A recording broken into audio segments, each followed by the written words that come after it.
the sunshine.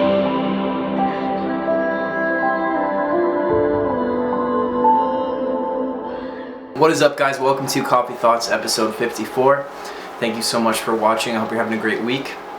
So if you've noticed, my face is a lot closer. So I got these like vintage lenses that were made in Japan like years and years ago, and I just wanted to try one out today, and I think it looks pretty cool. I got them for filmmaking later on, but I figured I would try them on my podcast. So this is the super multi-coated Takumar 28mm for anybody who cares. And I also got a 50mm, so that's pretty awesome. But anyway, so this week, I kind of talked about it last week a little bit, but I'm going to be reading some Alan Watts. I'm going to be reading one of his books that is actually called The Book. And I thought I had a copy, but I can't find it, so I actually just picked this up at the mall like an hour ago. I also got some Starbucks, which is cool, because I'm going to need that shit. I have no idea how long it's going to take me to get through this, so I'm just going to kind of go for it and do what I can. So I know this might be kind of boring to some people, but I thought it'd be a nice change. Plus, I read this book years and years ago on a tour, and it really hit me, man. There's some amazing shit in here. Alan Watts is probably my favorite philosopher of all time, and he takes ideas from older philosophers as well. But I love listening to him. I've listened to a lot of his work, and it's really shifted my perspective on things. So I just kind of wanted to read this book. But before I do, I'd like to just do a couple updates. So I'm shooting 2 music videos this week. So I'm filming one for a song called Anxiety on Wednesday, and then on the weekend I'm shooting one for Walking Disaster, which is going to be an acoustic single that I released before I put out the Nosebleed EP. So that'd be cool. I'm excited to put out an acoustic song. So there's that's new music, and then The Gentleman Stoners episode 4 comes out on Friday. So if you want to check that out, just go to thegentlemanstoners.com. And then I still have merch, of course. I have these Stay Cozy sweatbands, headbands, and then I have Between the Roses CDs, and then I have some posters, these little guys that come signed. So if you want to check out my merch, there's a link down in the description. And I'm going to have some new Stay Cozy merch soon, so that's cool.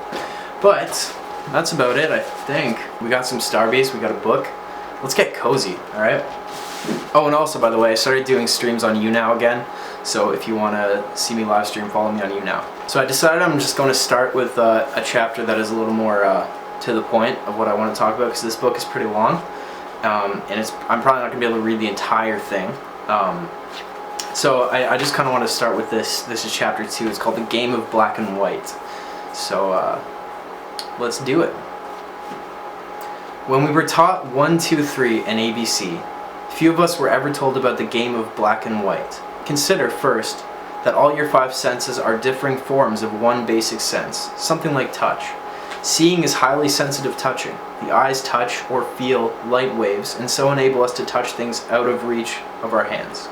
Similarly, the ears touch sound waves in the air, and the nose tiny particles of dust and gas. But the complex patterns and chains of neurons which constitute these senses are composed of neuron units which are capable of changing between just 2 states, on and off. To the central brain, the individual neuron signals either yes or no, that's all.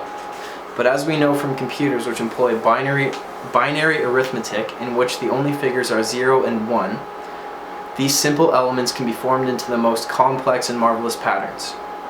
In this respect, our nervous system and 0/1 computers are much like everything else, for the physical world is basically a vibration.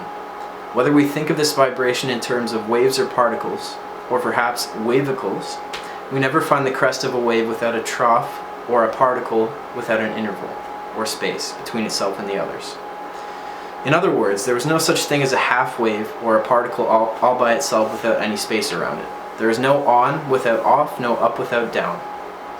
Although sounds of high vibration seem to be continuous, to be pure sound, they are not. Every sound is actually sound/silence. Only the ear does not register this consciously when the alternation is too rapid. It appears only in, say, the lowest audible notes of an organ. Light, too, is not pure light, but light/darkness. Light pulsates in waves, with their essential up and down motion, and in some conditions the speed of light vibrations can be synchronized with other moving objects so that the latter appear to be still. This is why arc lights are not used in sawmills, for they emit light at a pulse which easily synchronizes with the speed of a buzzsaw in such ways that its teeth seem to be still. So he's kind of saying, like, if you ever watch like a saw blade and it's going so fast that it looks like it's not moving, just something like that. Well, eyes and ears actually register and respond to both the upbeat and the downbeat of these vibrations. The mind, that is to say our conscious attention, notices only the upbeat. The dark, silent, or off interval is ignored. It is almost a general principle that consciousness ignores intervals and yet cannot notice any pulse of energy without them. If you put your hand on an attractive girl's knee and just leave it there, she may cease to notice it. But if you keep patting her knee, she will notice that you are very much there and interested. Probably not in this day and age, but get what he's saying. But she notices and, you hope, values the on more than the off. Nevertheless, the very things that we believe to exist are always on and offs. Ons alone and offs alone do not exist. There can't be one without the other. Many people imagine that in listening to music they hear simply a succession of tones, singly or in a cluster as they called chords. If that were true, as it is in the exceptional cases of tone-deaf people, they would hear no music, no melody whatsoever. Hearing melody is hearing the intervals between the tones, even though you may not realize it. And even though these particular intervals are not periods of silence but steps of varying length between points on the musical scale, these steps or intervals are auditory spaces, as distinct from distance spaces between bodies or time spaces between events. Yet the general habit of conscious attention is, in various ways, to ignore intervals. Most people think, for example, that space is just nothing, unless it happens to be filled with air. They are therefore puzzled when artists or architects speak of types and properties of space, and more so when astronomers and physicists speak of curved space, expanding space, finite space, or the influence of space on light or on stars. Because of this habit of ignoring space intervals, we do not realize that just as sound is a vibration of sound/silence, the whole universe, that is, existence, is a vibration of solid/space. For solids and spaces go together as inseparably as insides and outsides. Space is the relationship between bodies, and without it there can be neither energy nor motion. If there were a body, just one single ball, with no surrounding space, there would be no way of conceiving or feeling it as a ball, or any other shape. If there were nothing outside it, it would have no outside. It might be God, but certainly not a body. So too, if there were just space alone with nothing in it, it wouldn't be space at all, for there is no space except space between things, inside things or outside things. This is why space is the relationship between bodies. Can we imagine one lonely body, the only ball in the universe, in the midst of empty space? Perhaps. But this ball would have no energy, no motion. In relation to what could it be said to be moving? Things are said to move only when compared to others that are relatively still, for motion is motion/stillness. So let's have two balls, and notice that they come closer to each other or go further apart. Sure, there's motion now, but which one is moving? Ball 1, ball 2, or both? There is no way of deciding. All answers are equally right and wrong. Now bring in a third ball. Balls 1 and 2 stay the same distance apart, but ball 3 approaches or retreats from them. Or does it? Balls 1 and 2 may be moving together towards or away from 3, or balls 1 and 2 may be approaching 3 as 3 approaches them, so that all are in motion. How are we to decide? One answer is that because balls 1 and 2 stay together, they are a group and also constitute a majority. Their vote will therefore decide who is moving and who is not. But if 3 joins them, it can lick them. For if all 3 stay the same distance apart, the group as a whole cannot move. It will even be impossible for any one to say to the other 2, or any 2 to the 1, "Why do you keep following me around?" For the group as a whole will have no point of reference to know whether it is moving or not. Note that whereas 2 balls alone can move only in a straight line, 3 balls can move within a surface, but not in 3 dimensions. The moment we add a 4th ball, we get a 3rd dimension of depth, and now it would seem that our 4th ball can stand apart from the other 3, take an objective view of their behavior, and act as the referee. Yet, when we have added the 4th, which one is it? Any one of them can be in the 3rd dimension with respect to the other 3. This might be called a first lesson in relativity, for the principle remains the same no matter how many balls are added, and therefore applies to all celestial bodies in this universe and to all observers of their motion, wheresoever located. Any galaxy, any star, any planet, or any observer can be taken as the central point of reference, so that everything is central in relation to everything else. Now, in all this discussion, one possibility has been overlooked. Suppose that the balls don't move at all, but that the space between them moves. After all, we speak of distance increasing or decreasing as if it were a thing that could do something. This is the problem of the expanding universe. Are the other galaxies moving away from us, or ours from them, or all from each other?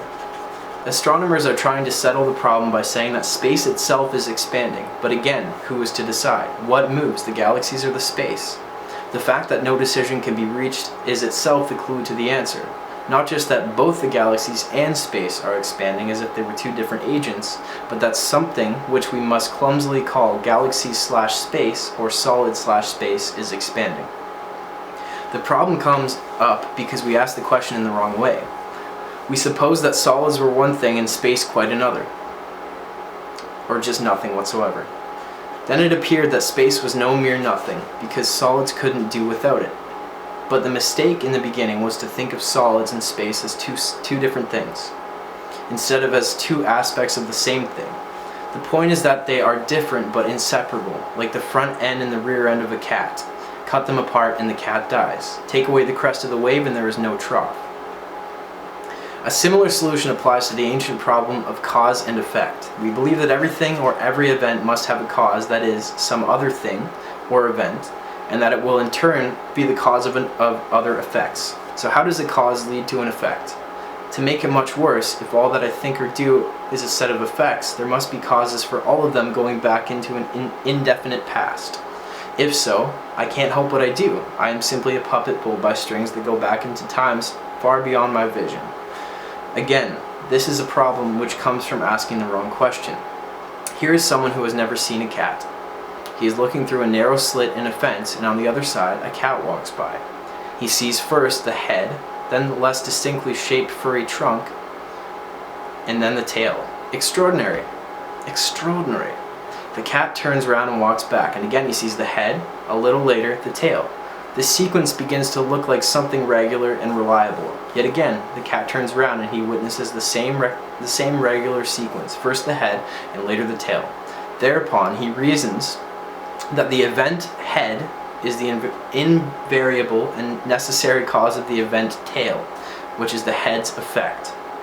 This absurd and confusing gobbledygook comes from his failure to see that head and tail go together. They are all one cat. So he's basically saying, like, the guy that can only see the bits at a time is perceiving the head first and then eventually the tail. So he thinks the tail is only there because of the head, but he can't see the whole thing. The narrow slit in the fence is much like the way in which we look at life by conscious attention. For when we attend to something, we ignore everything else. Attention is narrowed perception. It is a way of looking at life bit by bit, using memory to string the bits together, as when examining a dark room with a flashlight having a very narrow beam. Perception thus narrowed has the advantage of being sharp and bright, but it has to focus on one area of the world after another, and one feature after another.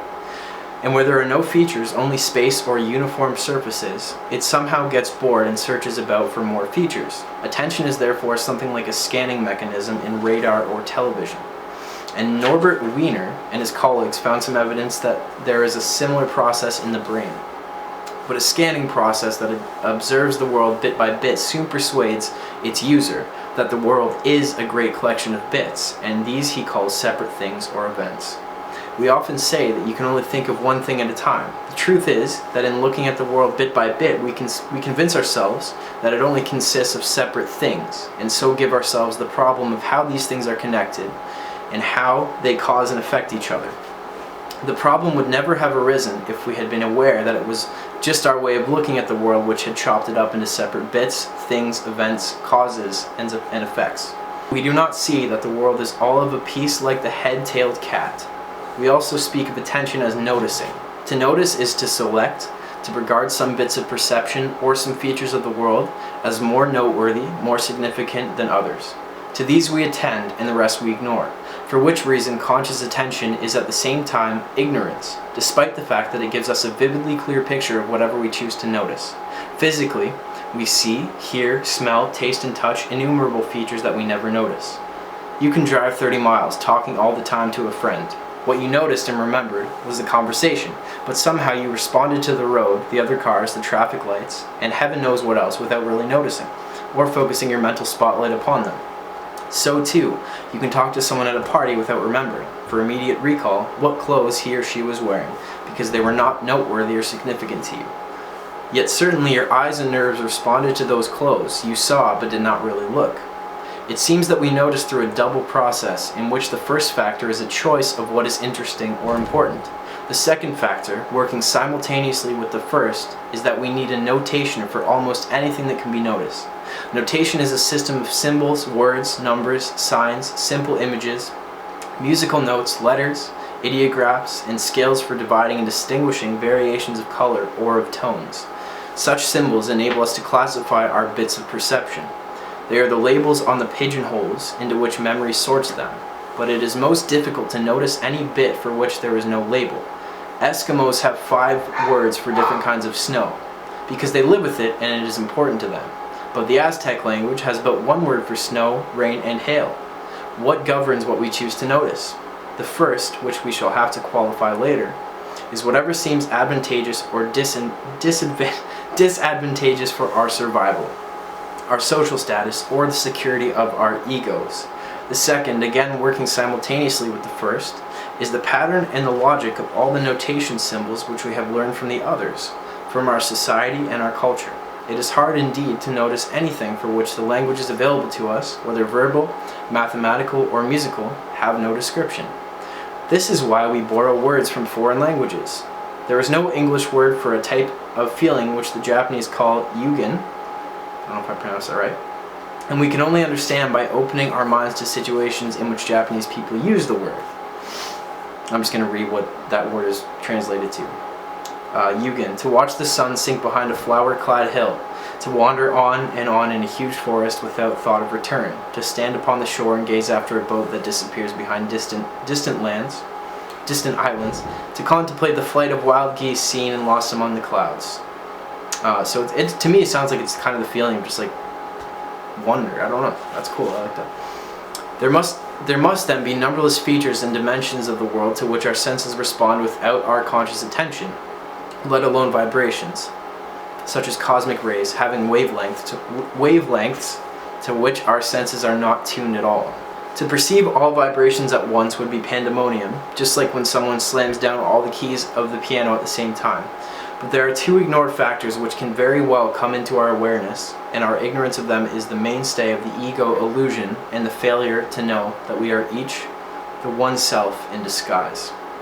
The first is not realizing that so-called opposites, such as light and darkness, sound and silence, solid and space, on and off, inside and outside, appearing and disappearing, cause and effect, are all poles or aspects of the same thing.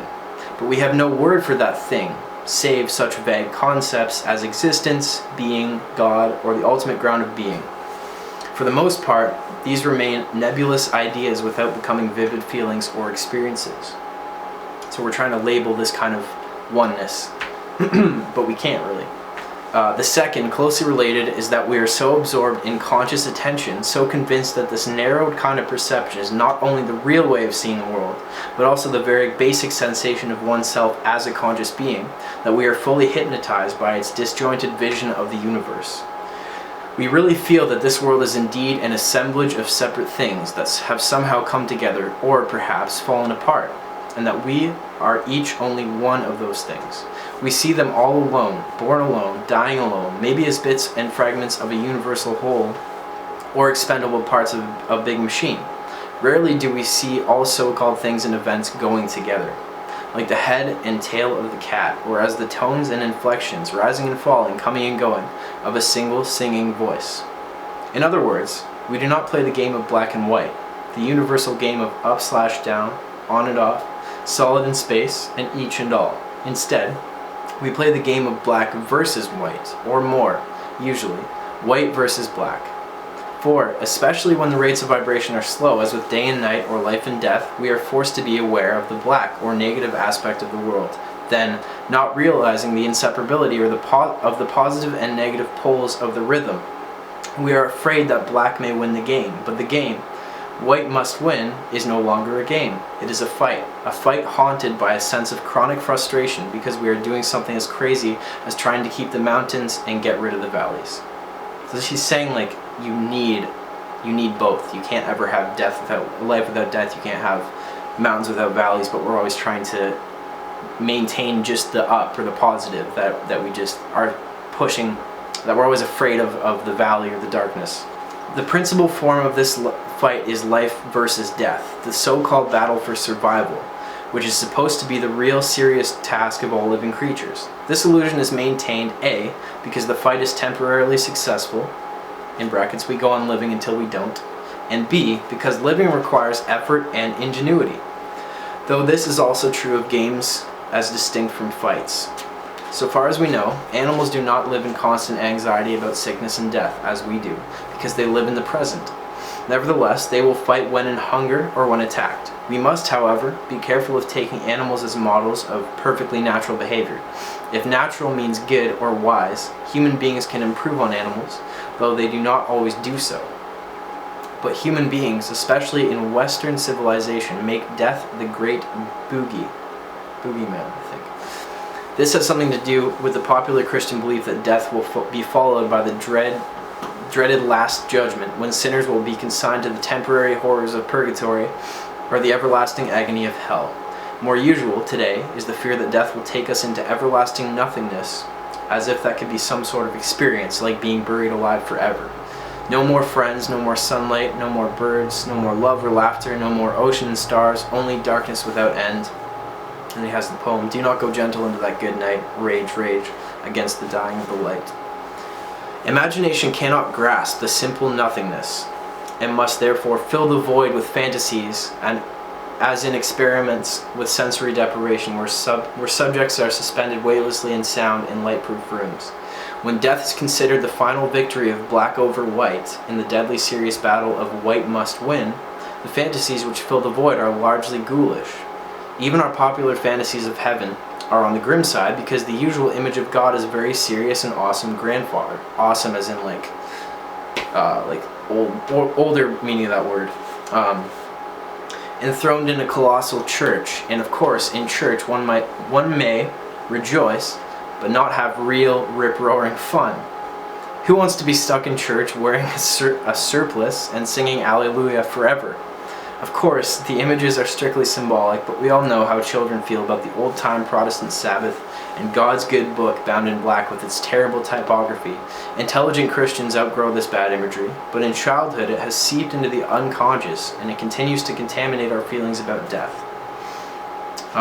So he's kind of saying, like, we can't just accept nothingness, like even in death, like we put all this shit in there, like in religions, and yeah, it's pretty interesting ideas, man. Individual feelings about death are conditioned by social attitudes, and it is doubtful that there is any one natural and inborn emotion connected with dying. For example, it used to be thought that childbirth should be painful as a punishment for original sin or for having had so much fun conceiving the baby. For God had said to Eve and all her daughters, "In sorrow thou shalt bring forth children." Thus, when everyone believed that in having a baby it was a woman's duty to suffer, women did their duty, and many still do. We were much surprised, therefore, to find women in primitive societies who could just squat down and give birth while working in the fields, bite the umbilical cord, wrap up the baby, and go on their way. It wasn't that their women were tougher than ours, but just that they had a different attitude. For our own gynecologists have recently discovered that many women can be conditioned psychologically for natural and painless childbirth. The pains of labor are renamed tensions, and the mother-to-be is given preparatory exercises in relaxing to tension and cooperating with it. I'm relaxing into tension, sorry. Birth, they are told, is not a sickness. One goes to a hospital just in case anything should go wrong. Though many avant-garde gynecologists will let their patients give birth at home. Premature death may come as a result of sickness, but like birth, death as such is not a sickness at all. It is the natural and necessary end of human life, as natural as leaves falling in the autumn. Perpetual leaves are, as we know, made of plastic, and there may come as a time when surgeons will be able to replace all our organs with plastic substitutes, so that you will achieve immortality by becoming a plastic model of yourself. Physicians should therefore explore the possibility of treating death and its pangs as they have treated labor and its pains. Death is, after all, a great event. So long as it is not imminent, we cling to ourselves and our lives in chronic anxiety, however pushed into the back of the mind. But when the time comes where clinging is no longer of the least avail, the circumstances are ideal for letting go of oneself completely. When this happens, the individual is released from his ego prison. In the normal course of events, this is the golden opportunity for awakening into the knowledge that one's actual self is the self which plays the universe, an occasion for great rejoicing. But as customs now prevail, doctors, nurses, and relatives come around with smiling masks, assuring the patient that he will soon get over it, and that the next week or next month he will be back at home taking a vacation by the sea. Worse still, physicians have neither the role nor the training for handling death. The Catholic priest is in a much better position. He usually knows just how to go about it, with no fumbling or humming and hawing. But the physician is supposed to put off death at all costs, including the life savings of the patient and his family. As we now regard death, it reads like a prescription for a nightmare. But the constant awareness of death shows the world to be as flowing as the filmy patterns of blue smoke in the air, that there really is nothing to clutch and no one to clutch it. This is depressing only so long as there remains a notion that there might be some way of fixing it, of putting it off just once more, or hoping that one has, or is, some kind of ego soul that will survive bodily dissolution. I am not saying that there is no personal continuity beyond death, only that believing in it keeps us in bondage. There is no more saying that we ought to not fear death than I was saying we ought to be unselfish. Suppressing the fear of death makes it all the stronger. The point is only to know, beyond any shadow of a doubt, that I and all other things now present will vanish. Until this knowledge compels you to release them, to know it now as surely as if you had just fallen off the rim of the Grand Canyon. Indeed, you were kicked off the edge of a precipice when you were born, and it is no help to cling to the rocks falling with you. If you are afraid of death, be afraid. The point is to get with it, to let it take over, fear, ghosts, pains, transience, disillusion, and all. And then comes the unbelievable surprise. You don't die because you were never born. You have just forgotten who you are. All this comes more easily with the collaboration of friends. When we are children, our other selves, our families, friends, and teachers, do everything possible to confirm us in the illusion of separateness, to help us to be genuine fakes, which is precisely what is meant by being a real person. For the person, from the Latin persona, was originally the megaphone-mouthed mask used by actors in the open-air theaters of ancient Greece and Rome. The mask, per, which the sound, sonus, came. In death we do off the persona as actors take off their masks and costumes in the green room behind the scenes. And just as their friends come behind the stage to congratulate them on the performance, so one's own friends should gather at the deathbed to help one out of one's mortal hole, to applaud the show, and even more to celebrate with champagne or sacraments, according to taste. The Great Awakening of Death. There are many other ways in which the game of black and white is switched into the game of white must win, and like the battle for survival, they depend on ignoring or screening out of consciousness the interdependence of the two sides. In a curious way, this is, of course, part of the game of black and white itself, because forgetting or ignoring their interdependence is hide in the game of hide and seek. Hide and seek is, in turn, the game of black and white. By way of illustration, we can take an excursion into an aspect of science fiction which is very rapidly becoming science fact. Applied science may be considered as the game of order versus chance, or order versus randomness. Especially in the domain of cybernetics, the science of automatic control. By means of scientific prediction and its technical applications, we are trying to gain maximum control over our surroundings and ourselves. In medicine, communications, industrial production, transportation, finance, commerce, housing, education, psychiatry, criminology, and law, we are trying to make foolproof systems to get rid of the possibility of mistakes. The more powerful technology becomes, the more urgent the need for such controls, as in the safety precautions taken for a jet aircraft, and most interestingly of all, the consultations between technicians of the atomic powers to be sure that no one can press the button by mistake. The use of powerful instruments with their vast potentialities for changing man and his environment requires more and more legislation, licensing, and policing, and thus more and more complex procedures for inspection and keeping records. Great universities, for example, have vice presidents in charge of relations with the government and large staffs of secretaries to keep up with the mountains of paperwork involved. At times, the paperwork, recording what has been done, seems to become more important than what it records. Students' records in the registrar's office are often kept in safes and vaults, but not so the books in the library, unless extremely rare or dangerous. So, too, the administration buildings become the largest and most impressive structures on the campus, and faculty members find that more and more of their time for teaching and research must be devoted to committee meetings and form filling to take care of the mere mechanics of running an institution. For the same reasons, it is ever more difficult to operate a small business which cannot afford to take care of the financial and legal red tape, which the simplest enterprises must now respect. The ease of communication through such mass media as television, radio, books, and periodicals enables a single, articulate individual to reach millions. Yet the telephone and the post office enable a formidable fraction of those millions to talk back, which can be flattering and pleasing, except that there is no way of giving individual replies, especially when correspondents seek advice for personal or specialized problems. Only the president or the prime minister or the heads of huge corporations can afford the staff and machinery to cope with so much feedback. The speed and efficiency of transportation by superhighway and air in many ways restricts freedom of travel. It is increasingly difficult to take a walk, except in such reservations for wanderers as state parks. But the nearest state park to my home has, at its entrance, a fence plastered with a long line of placards saying, "No fires, no dogs, no hunting, no camping, smoking prohibited, no horse riding, no swimming, no washing." I never did get that one, he says. Picnics restricted to designated areas. Miles of what used to be free and easy beaches are now state parks which close at 6 p.m. so that one can no longer camp there for a moonlight feast, nor can one swim outside a 100-yard span watched by a guard, nor venture more than a few hundred feet into the water, all in the cause of safety first and foolproof living. Just try taking a stroll after dark in a nice American residential area. If you can penetrate the wire fences along the highways and then wander along a pleasant lane, you may well be challenged from a police car. Where are you going? Aimless strolling is suspicious and irrational. You are probably a vagrant or a burglar. You are not even walking the dog. How much money are you carrying? Surely, you could have afforded to take the bus, and if you have little or no cash, you are clearly a bum and a nuisance. Any competent housebreaker would approach his quarry in a Cadillac.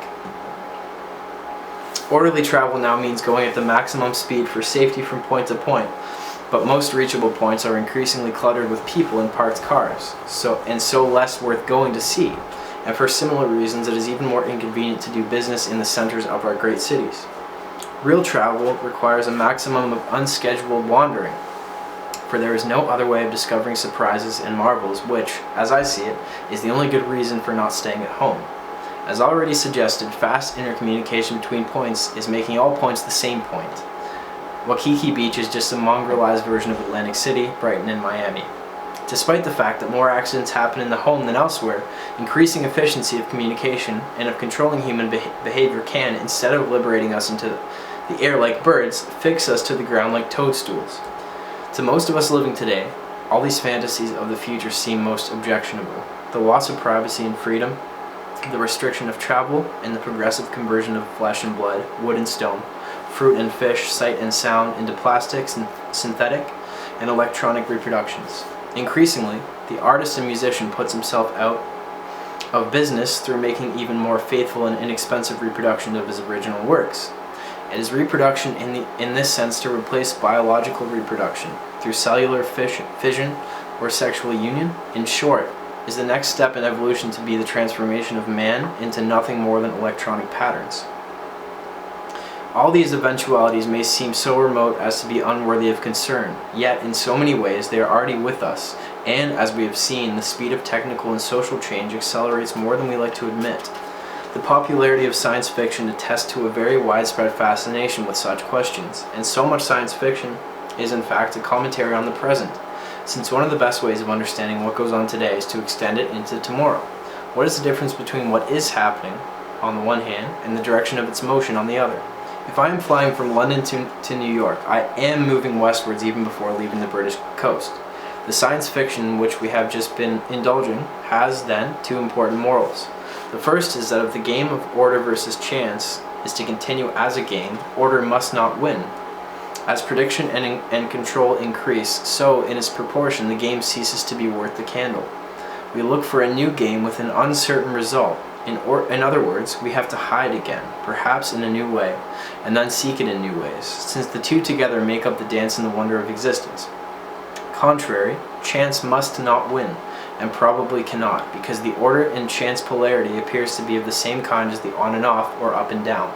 Some astronomers believe that our universe began with an explosion that hurled all the galaxies into space, where through negative entropy, it will dissolve forever into featureless radiation. I cannot think this way. It is, I suppose, my basic metaphysical axiom, my leap of faith, that what happened once can always happen again. Not so much that there must be time before the first explosion and time after the final dissolution, but that time, like space, curves back on itself. This assumption is strengthened by the second moral of these fantasies, which is the more startling. Here applies the French proverb, and he talks in French. The more it changes, the more it's the same thing. I think that's kind of his whole point on this whole little bit here with technology and all that. Change is in some sense an illusion, for we are always at the point where any future can take us. If the human race develops an electronic nervous system outside the bodies of individual people, thus giving us all one mind and one global body, this is almost precisely what has happened in the organization of cells which compose our own bodies. We have already done it. Furthermore, our bodily cells and their smallest components appear and disappear much as light waves vibrate and people go from birth to death. A human body is like a whirlpool. There seems to be a constant form called the whirlpool, but it functions for the very reason that no water stays in it. The very molecules and atoms of the water are also whirlpools, patterns of motion containing no constant or irreducible stuff. Every person is the form taken by a stream. Very, very cool little statement there. A marvelous torrent of milk, water, bread, beefsteak, fruit, vegetables, air, light, radiation, all of which are streams in their own turn. So with our institutions, there is a constant called the University of California in which nothing stays put. Students, faculty, administrators, and even buildings come and go, leaving the university itself only as a continuing process, a pattern of behavior. Also if you can understand that, that's really crazy shit. As to powers of prediction and control, the individual organisms has already accomplished these in a measure which must have astounded the neurons when they first learned the trick. And if we reproduce ourselves in terms of mechanical, plastic, and electronic patterns, this is not really new. Any evolving species must look with misgivings on those of its members who first show signs of change, and will surely regard them as dangerous or crazy. Moreover, this new and unexpected type of reproduction is surely no more weird than many of the great variety of methods already found in the biological world. The startling transformation of caterpillar into butterfly, or the arrangement between bees and flowers, or the unpleasant but marvelously complex system of the Anopheles mosquito. If all this ends with the human race leaving no more trace of itself in the universe than a system of electronic patterns, why should that trouble us? For that is exactly what we are now. Flesh or plastic, intelligent or mechanism, nerve or wire, biology or physics, it all seems to come down to this fabulous electronic dance which, at the macroscopic level, presents itself to itself as the whole gamut of forms and substances. But the underlying problem of cybernetics, which makes it an endless success and failure, is to control the process of control itself. Power is not necessarily wisdom. I may have virtual omnipotence in the government of my body and my physical environment, but how am I to control myself so as to avoid folly and error in its use? Genetics and neurologists may come to the point of being able to produce any type of human character to order, but how will they be able to know what types of character will be needed? The situation of a pioneer culture calls for tough and aggressive individualists, whereas urban industrial culture requires sociable and cooperative team workers. As social change increases in speed, how are geneticists to foresee the adaptations of taste, temperament, and motivation that will be necessary 20 or 30 years ahead? Furthermore, every act of interference with the course of nature changes it in unpredictable ways. A human organism which has absorbed antibiotics is not quite the same kind of organism that it was before, because the behavior of its microorganisms have been significantly altered. The more one interferes, the more one must analyze an ever-growing volume of detailed information about the results of interference on a world whose infinite details are inextricably interwoven. Already this information, even in the most highly specialized sciences, is so vast that no individual has time to read it, let alone absorb it. In solving problems, technology creates new problems, and we seem, as in Through the Looking Glass, the book or whatever, to have kept running faster and faster to stay where we are. The question is then whether technical progress actually gets anywhere in the sense of increasing the delight and happiness of life. There is certainly a sense of exhilaration or relief at the moment of change, at the first few uses of a telephone, radio, television, jet aircraft, miracle drug, or calculating machine. But all too soon these new contrivances are taken for granted, and we find ourselves oppressed with the new predicaments which they bring with them. A successful college president once complained to me, "I'm so busy that I'm going to have to get a helicopter." "Well," I answered, "you'll be ahead so long as you're the only president who has one. But don't get it. Everyone will expect more out of you." Technical progress is certainly impressive from the short-run standpoint of the individual. Speaking as an old man in the 1960s, Sir Cedric Hardwicke said that his only regret was that he could not have lived in the Victorian age with penicillin. I'm so grateful that I do not have to submit to the doctoring and dentistry of my childhood, yet I realize that advances in one field are interlocked with advances in all others. I could not have penicillin or modern anesthesia without aviation, electronics, mass communication, superhighways, and industrial agriculture, not to mention the atomic bomb and biological warfare. Taking, therefore, a longer and wider view of things, the entire project of conquering nature appears more and more of a mirage, an increase in the pace of living without fundamental change of position, just as the Red Queen suggested. But technical progress becomes a way of stalling faster and faster because of the basic illusion that man and nature, the organism and the environment, the controller and the controlled, are quite different things. We might conquer nature if we could first, or at the same time, conquer our own nature, though we do not see that human nature and outside nature are all of a piece. In the same way, we do not see that I, as the knower and controller, am the same fellow as myself, as something to be known and controlled. So that's kind of saying like how you can have like a perspective on yourself. Like that's something that I think about and talk about quite a bit. It's just like, it's really interesting. It's like, it's all kind of the same thing. The self-conscious feedback mechanism of the cortex allows us the hallucination that we are two souls in one body, a rational soul and an animal soul, a rider and a horse, a good guy with better instincts and finer feelings, and a rascal with rapacious lusts and unruly passions. Hence the marvelously involved hypocrisies of guilt and penitence, and the frightful cruelties of punishment, warfare, and even self-torment in the name of taking the side of good soul against the evil. The more it sides with itself, the more the good soul reveals its inseparable shadow, and the more it disowns its shadow, the more it becomes it. Thus, for thousands of years, human history has been a magnificently futile conflict, a wonderfully staged panorama of triumphs and tragedies based on the resolute taboo against admitting that black goes with white. Nothing, perhaps, ever got nowhere with so much fascinating as when Tweedledum and Tweedledee agreed to have a battle. The essential trick of the game of black and white is a most tacit conspiracy for the partners to conceal their unity and to look as different as possible. It is like a stage fight so well acted that the audience is ready to believe it is a real fight. Hidden behind their explicit differences is the implicit unity of what Vedanta calls the self, the one without a second, the what there is, and the all that there is, which conceals itself in the form of you. If then, there is this basic unity between self and other, individual and universe, how have our minds become so narrow that we don't know it? Well, that was a chapter, and that was pretty long. I know some of that is like kind of hard to understand. There's some words too that are just like older. I think probably one of my favorite points from that is when he's talking about how we are just a stream of things. Like when he talks about the university, like what is a university? It's like the staff come and go, the students come and go, the buildings change. So like the idea of a university is just a whole bunch of different flowing continuations and processes that are always changing, but they make up the thing. It's kind of the same with us. I don't know. I really just appreciate his way of thinking, and how there's really no individual. There's really no separate thing. It's all one, and yeah, it's pretty awesome. But anyway, I definitely recommend like checking out some of his audio on YouTube.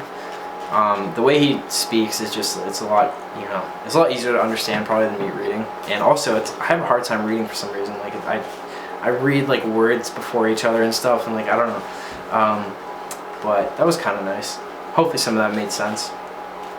But this book is, I'll probably read another chapter too at some point, because there's a lot more really cool stuff. There's some like diagrams and stuff, which I guess I could show. But anyway, I hope you guys enjoyed that. I know it was a bit different, and maybe didn't make a whole lot of sense, but just think about it, and definitely check out some of his audio on YouTube, or just like read this book for yourself. So yeah. Alright, thank you guys for watching or listening. I hope you have a great day or night. Leave a comment, let me know what else you want to see. I'm definitely going to read more of this book at some point, whether I do it for the next episode or just later. But it is a really interesting book, so thank you again. Make sure to subscribe if you haven't already. If you made it this far, you're pretty damn awesome. So anyway, love you guys. Talk to you soon, and